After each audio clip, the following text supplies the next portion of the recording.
On the eve of an inauguration of a new president, something we only see every 4 years, I found myself wondering how we even came up with the traditions that we're going to see. And it turns out many of them date back to the founding of America. So I just wanted to share a few things that I learned in my reporting over the last several days on this very significant part of American history. Why do we even have an inauguration ceremony? The Constitution doesn't direct us to, and there's no details about it. The only thing that a president has to do is take an oath of office. And so much of the standards that we are continuing to celebrate actually date back to President Washington's very first inauguration. He took his oath of office outdoors on a balcony in New York City, which was the capital of America at the time, and they used a loaner Bible that they had to scramble to find. But he took the oath of office with his hand on the Bible. He kissed the Bible after, and that started a tradition. After his inauguration address that happened indoors, there were fireworks, and about a week later, there was an inaugural ball. Interesting to note, President Washington's wife, Martha, wasn't at the ball. Took her a little longer to get from Virginia to New York City, so she actually missed a lot of the festivities. Just another interesting fact, President Washington started the tradition of using a Bible to take the oath of office, but that is not a requirement by the U.S. Constitution. In fact, President John Quincy Adams did not use a Bible. He swore on a book of law because that's what he thought he should take the oath of office on. He's also the first president to wear full trousers to his own inauguration. I guess previous presidents all wore knee breeches, so he was the first one to bring pants to the mix. John Quincy Adams, don't forget that.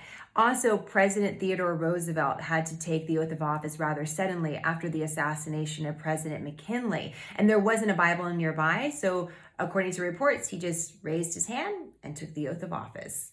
Where do inaugurations usually take place? Well, for the most part, it's where the U.S. Capitol is. Sometimes it's New York City, sometimes it's Philadelphia, Pennsylvania in the past. For the most part, it is Washington, D.C. But there's been a few interesting spots where inaugurations have happened, including the state of Vermont.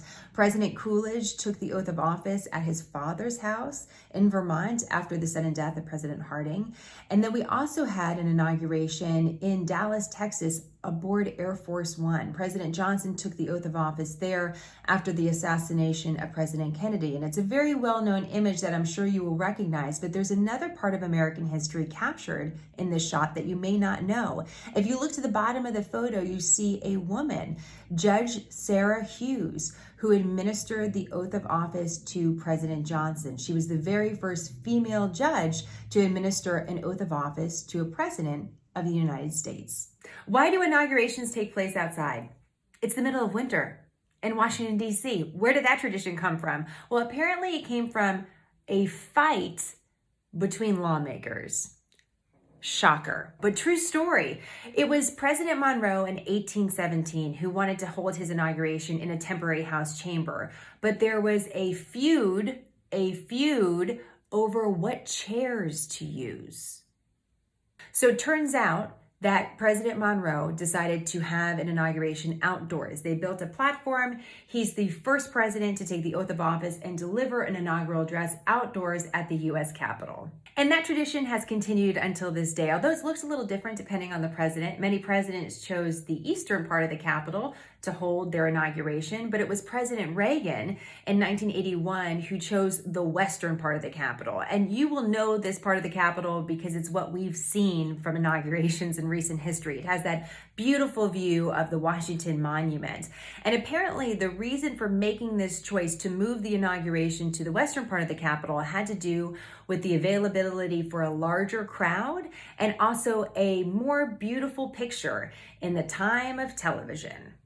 I want to share one more inauguration with you. I'm going to take you back to 1861. We have a photograph of the very first inauguration of President Lincoln. And you have to remember what was going on in America in 1861. There were so many questions about tension between Americans and questions about security. Several southern states had already seceded from the Union. They had elected their own president. And President Lincoln had to take the oath of office and deliver an inaugural address at a time when the nation was very much divided. Behind him in the photograph, you can see that the U.S. Capitol was still very much under construction. The dome had yet to be completed. And it's reported that years later, President Lincoln looked at the completion of the U.S. Capitol dome as a clear sign that the Union would survive. That's the same Capitol Dome you've seen constantly on the news over the last several weeks, and that's the same Capitol Dome that will be behind President-elect Joe Biden when he becomes the next president of the United States of America. The inauguration of the 46th president of the United States will undoubtedly look different than past years because of the pandemic, and we'll be watching along for any new traditions that could potentially be starting, as well as notable events that you should be aware of. We'll have all of those for you and more, and we're so glad to be sharing this moment in American history together. Thank you for being here, and as always, more on smarternews.com.